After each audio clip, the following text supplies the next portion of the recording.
Fuck it. I don't have an intro made, so let's just do some wannabe gangster shit real quick. Fuck it. Let's go.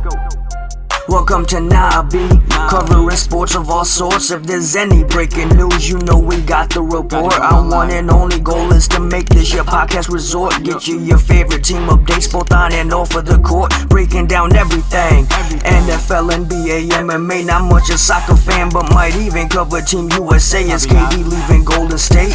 Is Jordan really the GOAT? Is LeBron comfortable in LA? We'll keep the team afloat. If GSP fights Khabib, will he fight him toe to toe? And a Wilder Fury rematch, who's always gonna go? We'll cover everything and anything you wanna know. Whatever it may be, we'll break it all down on the show.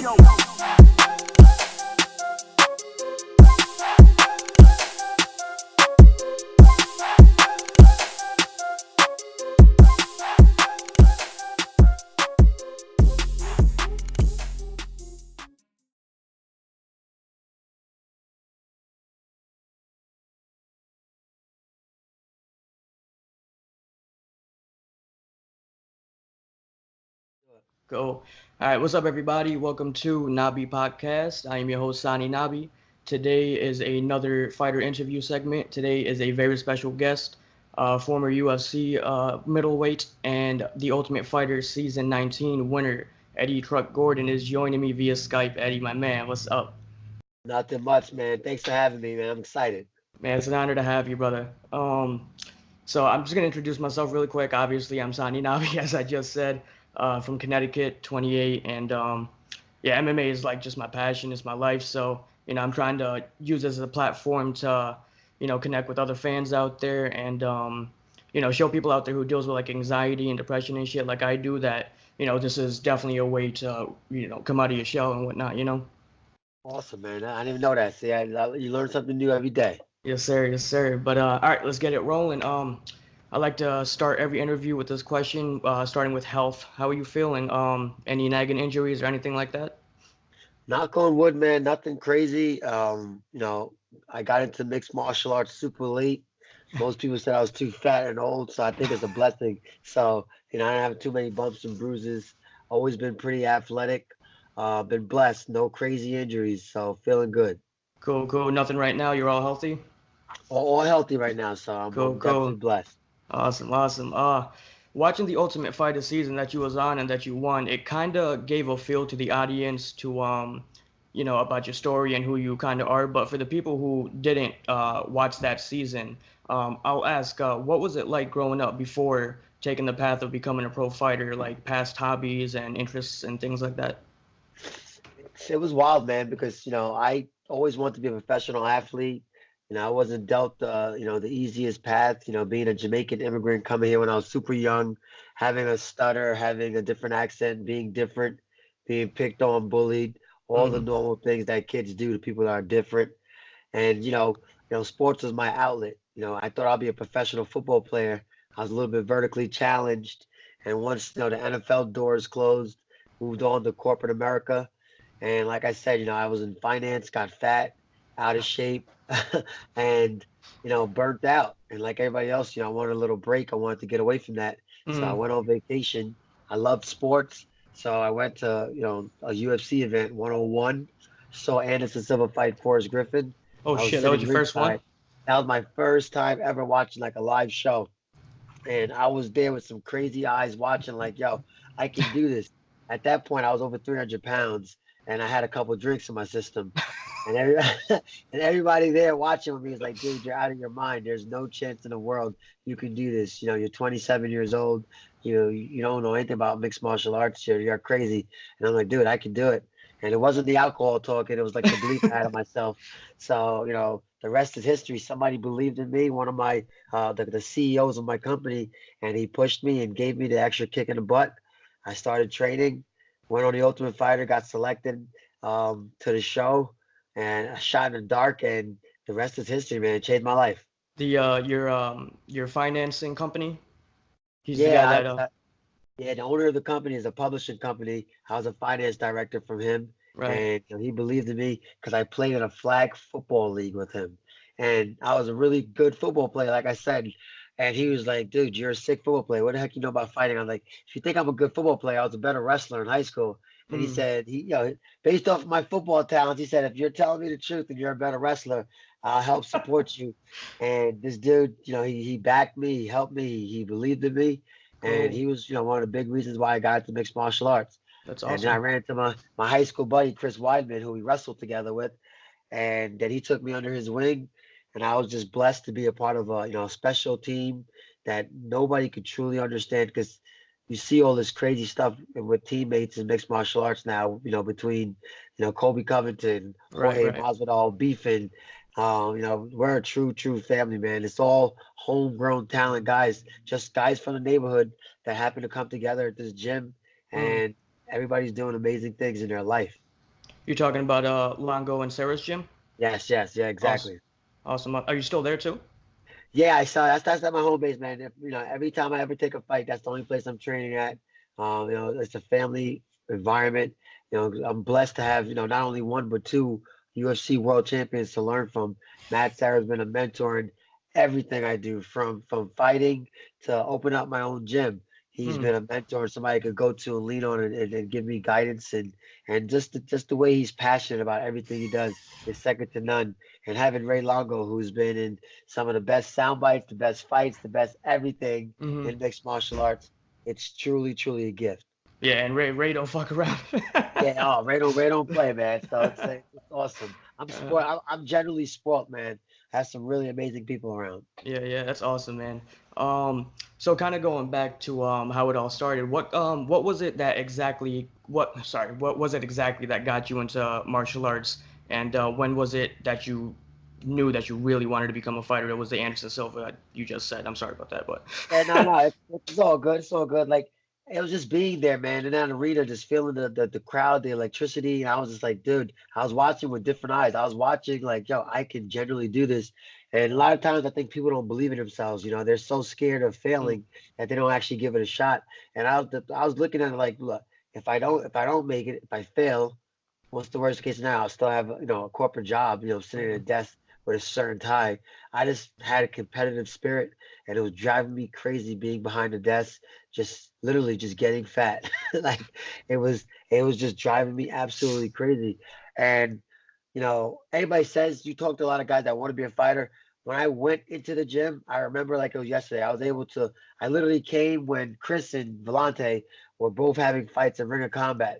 So I just became their wrestling partners. I was like a big dude, and I just started jump right wrestling into with them. fucking Shark Tank. Literally jumped right into the Shark Tank. We are having like a round robin wrestling practice, and then Ray Longo was like, "Yeah, you want to spar?" And I sparred with Costa Filippo, who's probably one of the best boxers to ever come into the UFC, and I got my ass tuned up, and literally tuned up. Never boxed a day of my life. I thought I Oof. was big, strong, and I was like, "This is awesome. I want to do this." And everybody looked Yep. at me like I was crazy. And I came back the next day, and I came back the next day, and I came back the next day, and I'm not gonna sit there and tell you I was some phenom, that I was like some prodigy. I wasn't. I was the guy that could barely get his foot off the ground, but it was like I was just willing. I was willing to just grind it and just find that mindset that I want to do something. And I just worked at it until I was the guy beating guys up in the gym. Mm. What was the like first thing that got you into martial arts itself though? Like as a kid maybe or something? Yeah, well, I wrestled. So martial arts, my background in martial arts was wrestling, Got it. uh, which I think honestly, if you look at the champions now, that's the most significant martial arts base that you can have. Mm-hmm. So I wrestled in high school, but when I was graduating high school, I had all types of offers for wrestling, but there was no money in wrestling. Coming from a family that we didn't have everything we wanted, we were looking at sports as being an outlet and Mm. providing for our family. So I saw football. I wasn't tall, so Right. basketball was out the question. So I was like, football's my ticket. Got a Division I scholarship. Was a Okay. two-time captain at Fordham University. So I thought I was well on my Oh way. shit. I played against guys that are still in the league now and doing well. Mm. And I thought it was my calling. But like I said, vertically challenged, and it is what it is. I'm happy that I went the mixed martial arts route. I think it's 10 times safer than football. A Oh lot of man. people probably would never think that was the case until all this CTE stuff Mm-hmm. came out. But, it literally, everything happens for a reason. So my martial arts base was wrestling, which I think, like I said, is the best foundation. Oh, definitely. Like it just shows in today's game, like all of the top of the top division is wrestling based, and you know what I mean. But so going and back to the vertically challenged shit, I feel you, bro. I'm 5'5", so. There you go, Phil. But going back to the Ultimate Fighter season 19 that you won, how can you describe your time and experience there? It was wild, man. It was absolutely wild. Wild, wild, wild. People don't people don't understand that it's a reality show, but it's like no other reality show. That's why it's the longest running reality show on the planet. And people don't realize how hard it was. Being away from your family for 6 to 7 weeks, Mm. having zero phone contact, no Instagram, no Facebook, no outside touch with the world.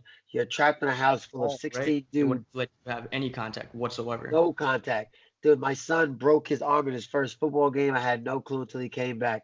Your Oh shit. birthdays, anniversaries, you don't have any contact with the outside world. You're around a whole bunch of guys. You don't know who you're fighting, when you're fighting them. You got to fight.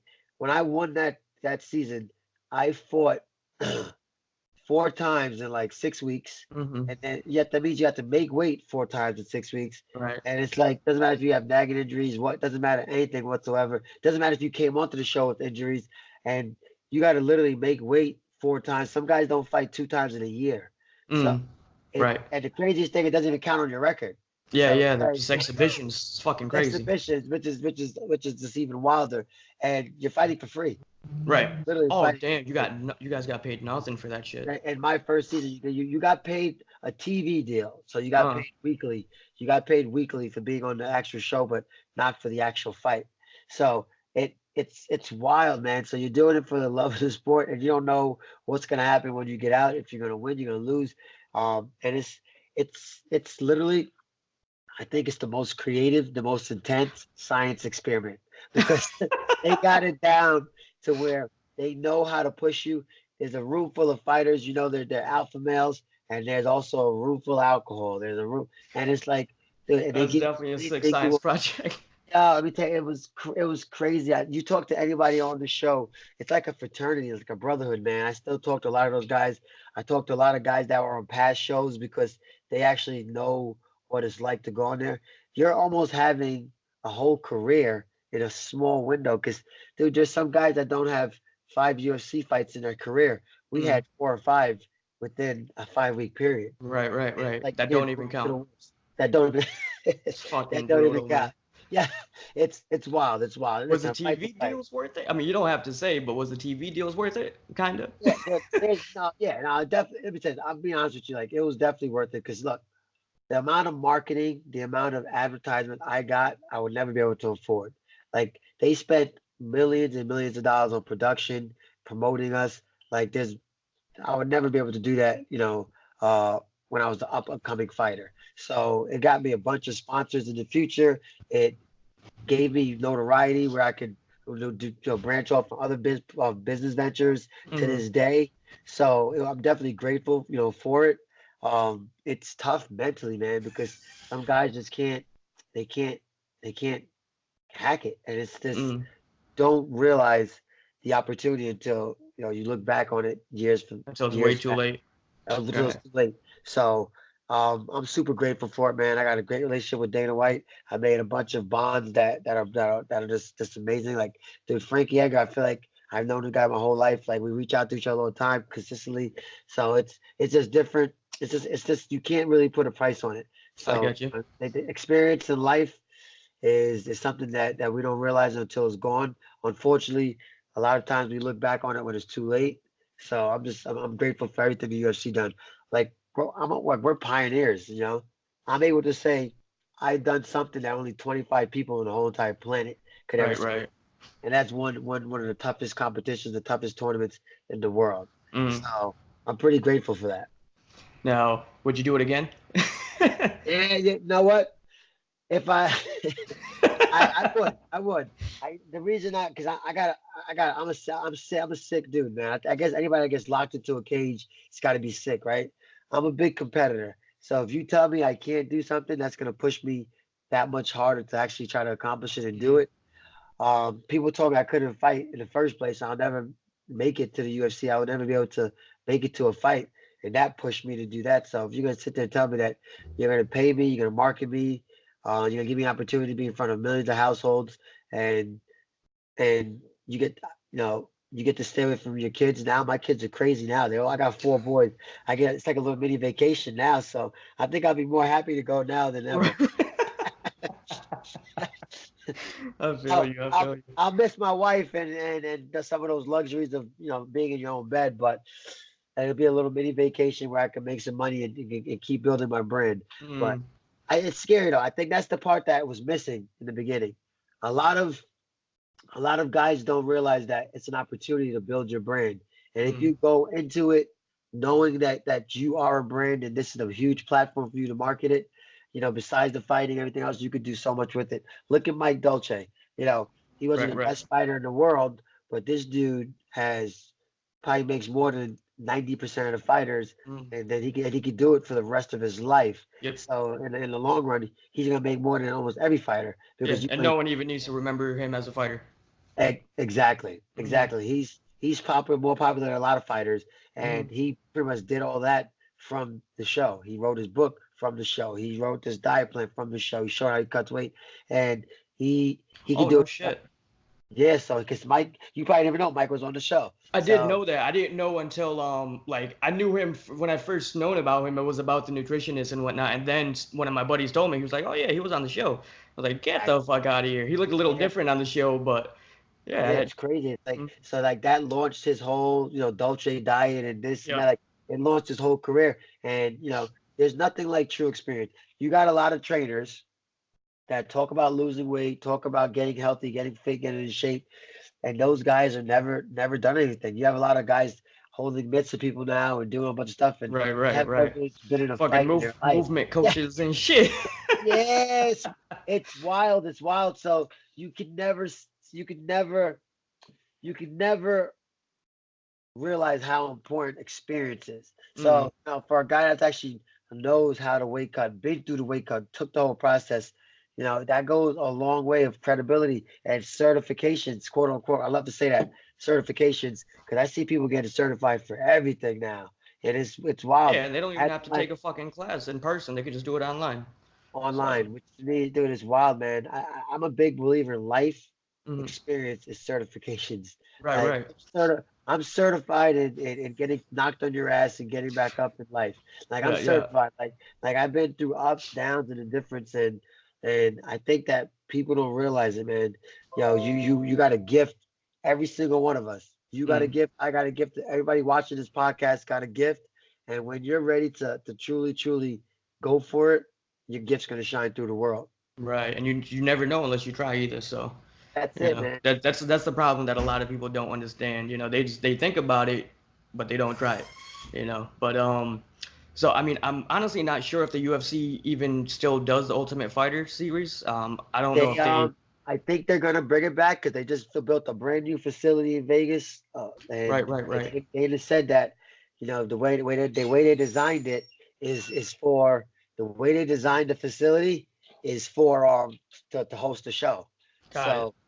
I think they're definitely gonna bring it back. They're definitely gonna do it. It's gonna be. I think it's gonna there's always gonna be guys fighting. There's always gonna be talented people. So there's no doubt in my mind this show could keep on going, forever. I just feel like they're gonna start putting guys in the show that they want almost like a farm league. That's what I would do, because that's what I thought would be a good idea. Shit. Yeah, because if you want somebody in the show, you can build up their popularity. You can get people to know them before they actually go to the UFC.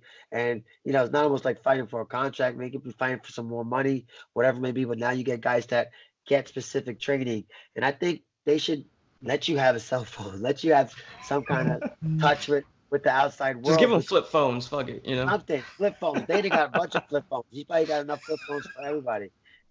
So it's like, let people get the experience of what it's going to be like when you get to the big show. So, so who knows? They're doing something right. They turned a $2 million investment into friggin' $5 billion. So right. What am I to tell them what's going on? So what I was going to ask was, I don't know if they do plan to continue doing it because they got the Contender Series going on now, so it's kind of a weird thing with, what to do with both of them.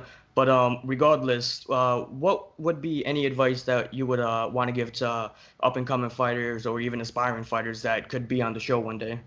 Honestly, the best advice I'll give them is to find a team of passionate people that you truly care about and love, and that's looking out for your best interest. And I think DC said this best: don't rush. Like I was in a big rush because I was older when I Hmm. started, so I was like, it's gotta be now, it's gotta be now. I was on this mental thing that 30, 30, 30, 30, like 30 was the end all be all, Hmm. and that's not the case. Don't rush. Like I feel like fighters rush. You see guys getting rushed in the UFC, getting these big fights too soon, too early. Boxing is notorious for it.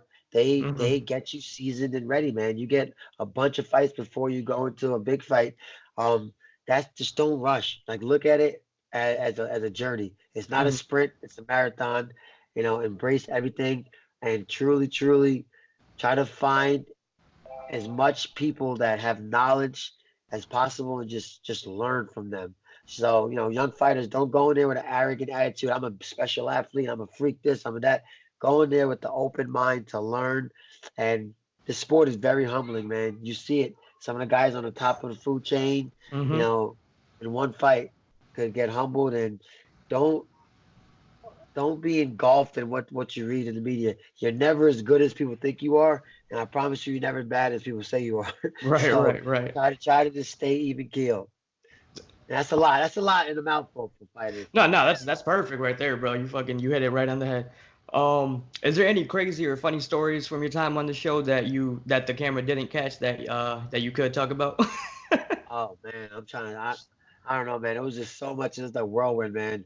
And I feel like we had so many crazy moments that they missed on our season for whatever reason. Like Henzo was on our season for like 3 weeks, and Mhm. Henzo was the storyteller. He had hundreds of stories, family stories, personal stories, training stories that they could have made a whole series on that stuff, and just crazy stuff, man. We had guys get drunk, obviously, who weren't winning or lost in a fight, and end up throwing bottles, doing all types of crazy stuff, getting cut, have to get stitches.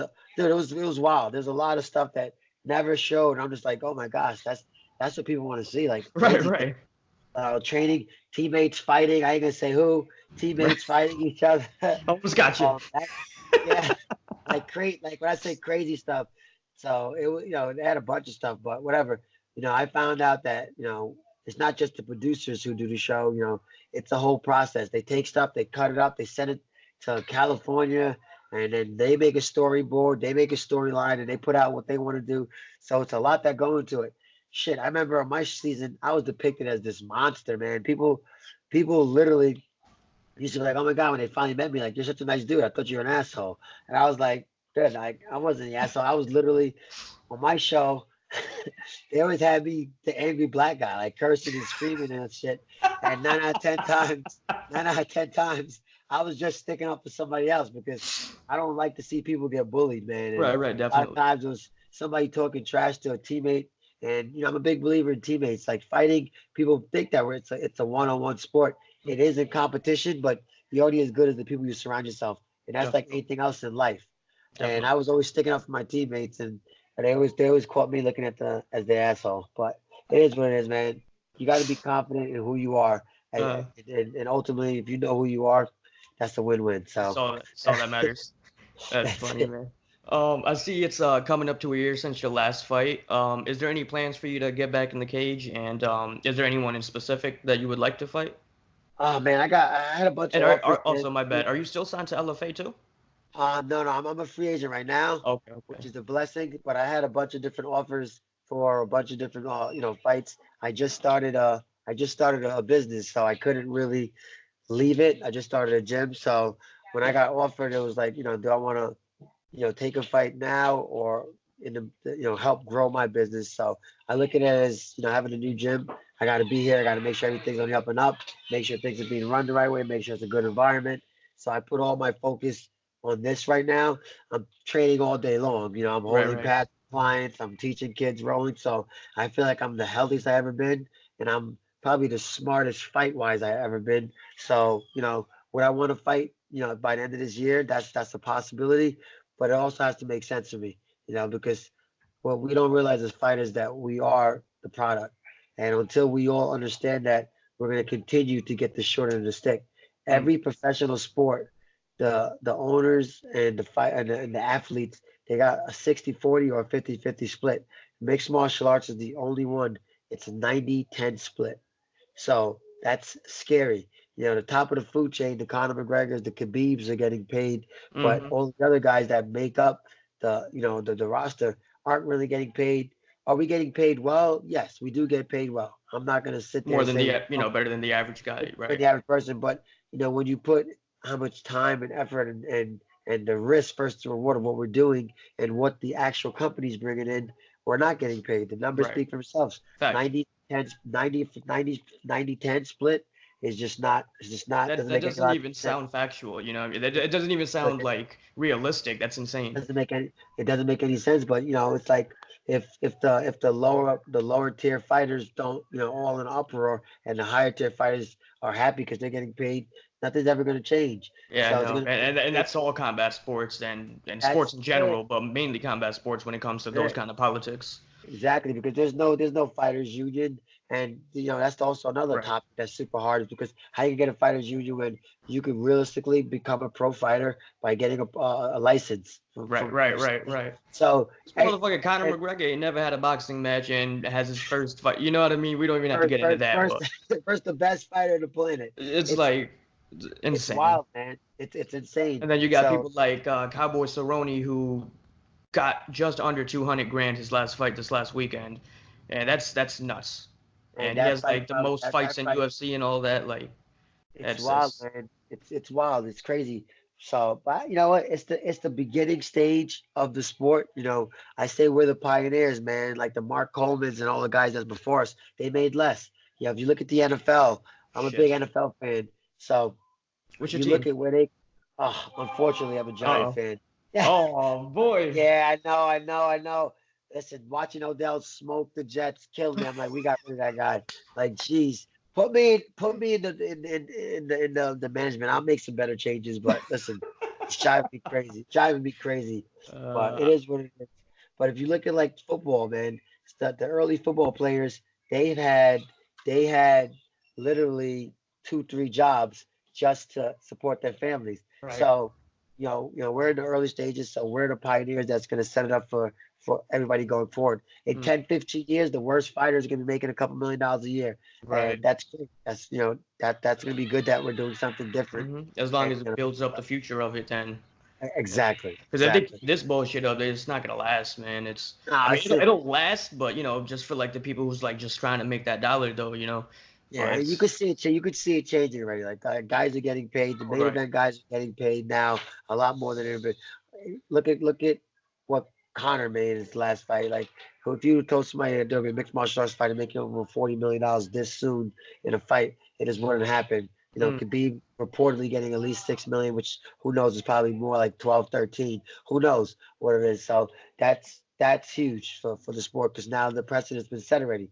That they're bringing in just the gate, 10, 12 million a fight, not to mention the pay-per-views. They're doing a million buys here, bars and stuff buying it, right, and right. they're not paying to save $55 or $90 or whatever it is. So there's a lot of money coming in. So Mm. I'm a finance guy, so I could break down numbers all day long. So So you can definitely just see it changing. Then I got you.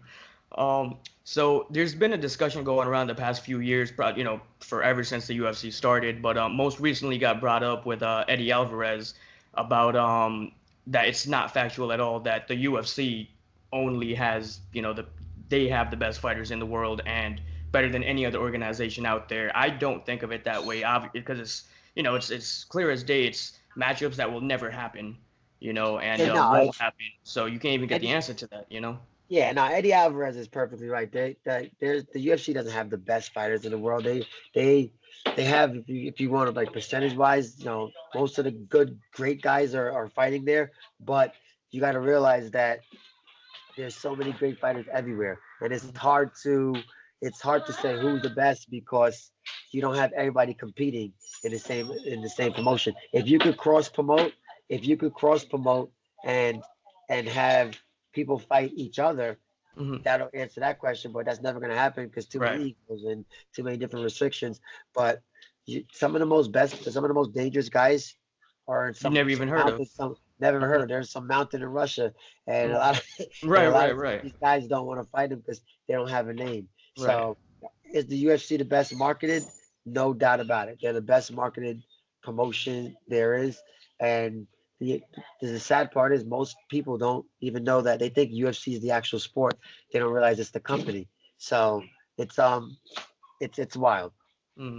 I just got 3 more questions, but I'm sorry I got you off for this long. No, it's okay. I'm at my gym now, so everybody's coming in and looking like I'm crazy. 'Cause I got headphones. Gotcha. I didn't know if you had like a class starting up or something that you had to go do. So I was like, shit. So kind of on the outside looking in, with you currently not signed to the UFC or anything, what are your thoughts on the middleweight division over there right now?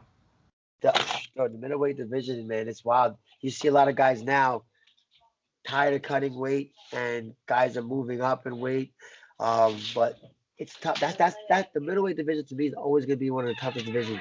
If you think about it, there's a lot of guys that walk around near that weight. So there's more athletes that's going to be able to make that weight.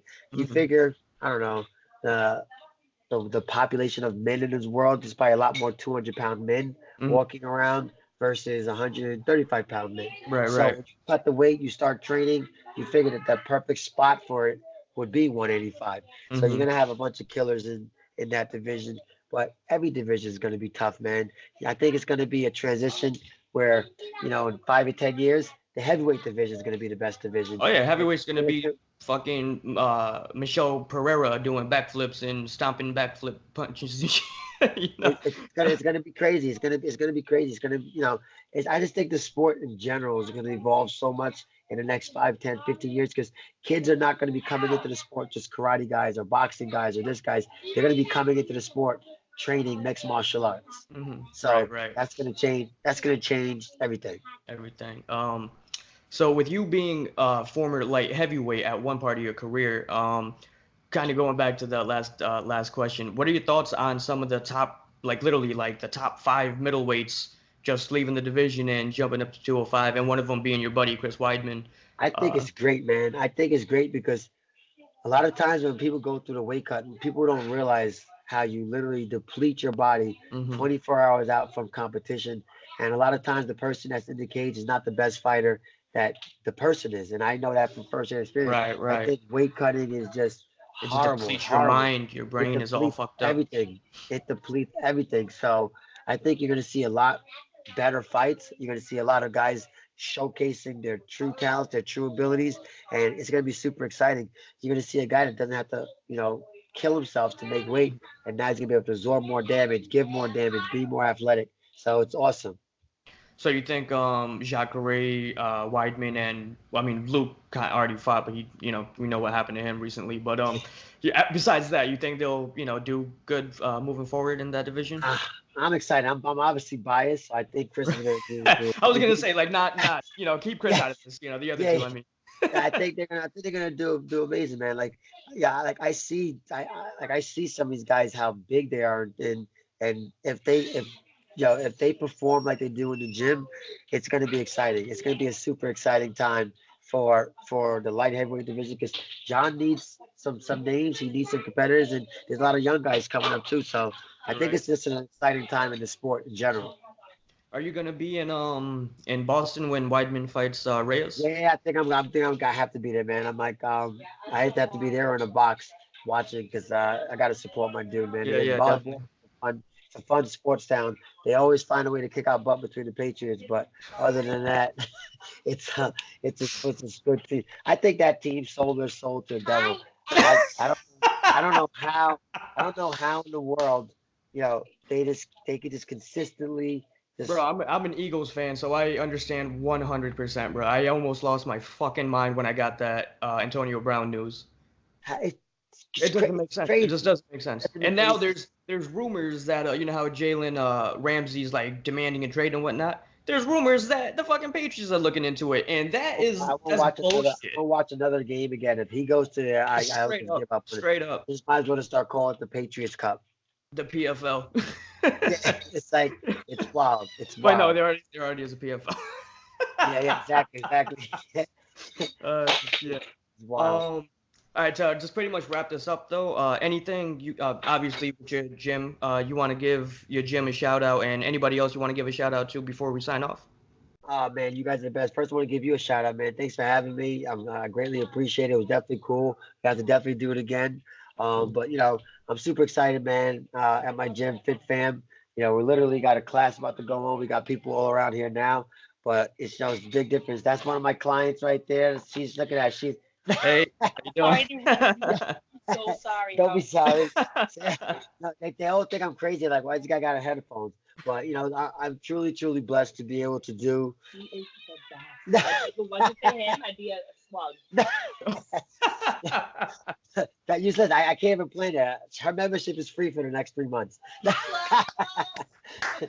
but it's like I'm able to have be able to do something to provide for my family, and mixed martial arts and fighting you know gave me this great opportunity, and just be able to help change other people's lives. So I always tell people all the time, like, my legacy is not gonna be about how many fights I win, how many homes I own, how many cars I drive. It's gonna be about how many lives I can truly touch, Mm. and I'm able to do that and reach platforms you probably wouldn't want to talk to me if I wasn't a fighter and I didn't do well. So it's genuinely a gift, and I just want to give it back and just help change as many lives as possible. So anybody in the New York area want to come in, come check out a class. Stay tuned. I plan on fighting at the end of the year with a up and coming, really pretty awesome promotion. So I don't want to give away too many Okay. tidbits until everything is finalized.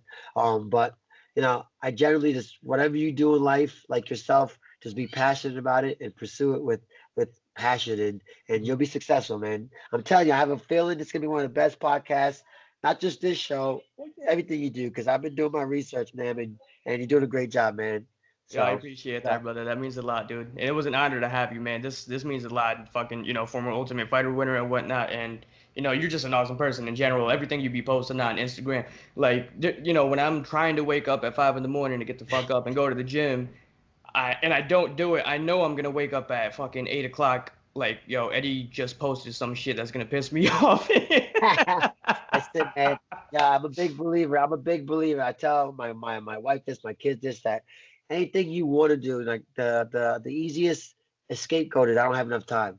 Mm, Like that's the easiest scapegoat, and I always hold myself accountable, man. I don't want to talk about it. I want to be about it. So every morning I wake up, man, I freaking take a little picture on the road, and 9 out of 10 times it's usually 5:15, 5:20, 5:30, and I just want to show people that, listen, am I successful? I'm not trying to toot my own horn. Do I have to get up at 5 in the morning? No, but if I want to continue to be successful, if I want to continue building something for my family, for my kids, myself, for other people, you got to get up and put the work in, man. When you're yep, young, yep. it's cool to stay up late, but when you're older, it's cool to get up early. So, Bro, I'm 28 and I feel like I'm 58. It's the worst feeling ever. And you was talking earlier, you're talking about how like 30 is like the end all, and I'm like, I'm sitting here like, fuck.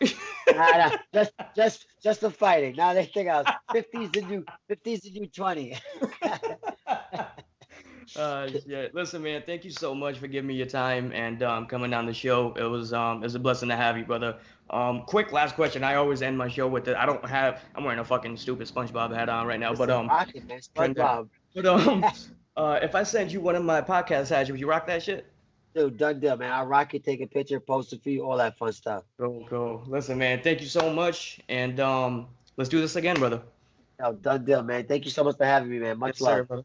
An honor, brother. Take care.